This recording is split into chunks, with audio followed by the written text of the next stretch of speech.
the point is, you don't have to be a perfect person to live for God. And not only that, there's always going to be something in your life that's going wrong. Like, your life's never going to be perfect. And some people, the reason why they're so unhappy is because they're trying to have a perfect life, and they're unhappy because they always feel like they're almost there, and then something goes wrong. You know, I'm just about to turn the corner financially. It's round. You're in a round room trying to turn the corner. All right? There's no corner. And here's the thing, I guarantee this, and I'm not trying to just be a downer, I guarantee this, when you turn the corner financially and you're like, man, my finances are great, then your health will go bad.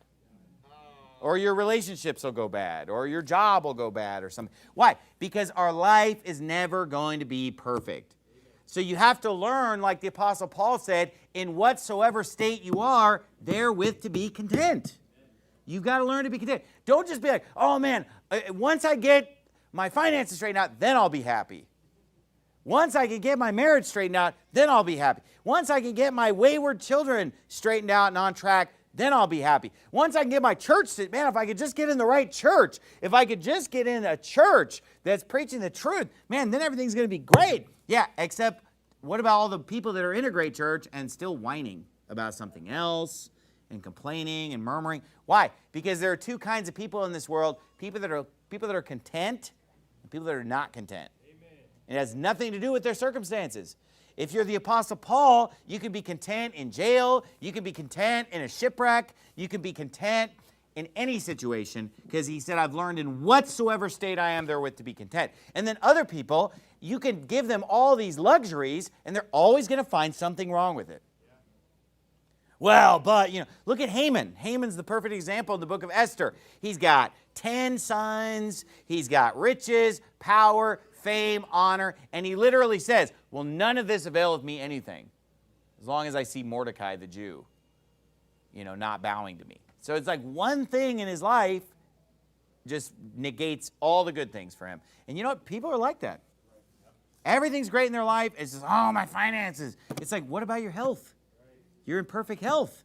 What about your wonderful wife? What about your wonderful children?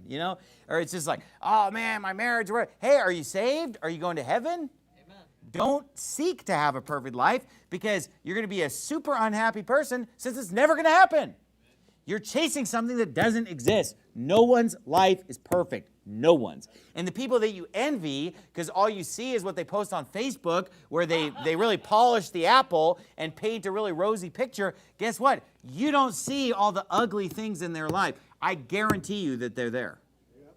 Everybody has bad things and pain and suffering and just problems. And if it's not relationships, if it's not family, if it's not finance, it's always going to be something.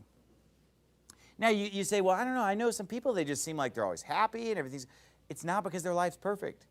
It's because they've learned in whatsoever state they're in to be content. That's why they're always jovial and happy, and they seem like everything's going great, because you know what? To them, it is going great, because they're just focusing on all the good things.